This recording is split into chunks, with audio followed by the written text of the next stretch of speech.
Heureux de vous retrouver pour cette session d'actualité. Encore une fois de plus, bienvenue à toutes et à tous. D'abord, cette nouvelle, le parquet de Matete et le district du Moamba se sont vidés d'une grande partie de leurs détenus. Deux hommes non autrement identifiés ont fait irruption aux alentours de 3 heures du matin. D'abord au district où ils ont brûlé des véhicules avant d'y accéder, mettant en débandade les éléments de la police, ce qui a occasionné l'évasion de prisonniers. La même scène s'est répétée au parquet situé juste derrière ce rayon. Pour le moment, la situation est sous contrôle et une enquête est ouverte pour traquer les évadés, apaise le porte-parole de la police nationale congolaise, le colonel Mwanamputu, que je vous propose de suivre.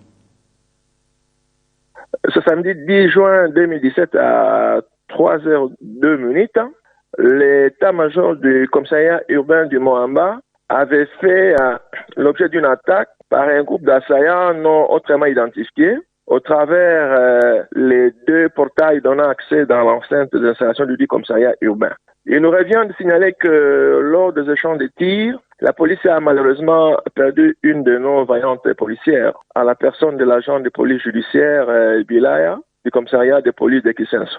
En termes de dégâts corporels, il est fait état d'un total de 4 de nos policiers qui sont grièvement blessés actuellement admis dans une formation hospitalière de la place. Du côté des inciviques, l'on signale que nos forces de police ont réussi à maîtriser l'un d'eux qui malheureusement a succombé des suites de ses blessures. Repoussés par les éléments de la police, ces criminels armés dans leur repliement se sont attaqués aux installations du parquet des grandes instances de Matete, où une fois de plus, ils ont été butés à une farouche résistance de la part de nos éléments de garde. Et dans cette confusion généralisée, il est signalé l'évasion de 3 détenus sur un effectif de 33 au niveau du parquet et de 14 détenus au niveau de l'amigo de l'état-major du commissariat urbain de Moamba.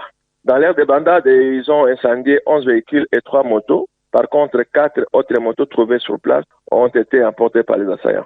Mais nous profitons de cette occasion pour rappeler à la population qu'un appel à collaboration a été lancé à leur endroit pour qu'elle dénonce auprès de la police tous ces criminels dangereux évadés de l'ex-prison centrale Makala qui continuent à courir les rues. Et c'est pour la sérénité de tout le monde.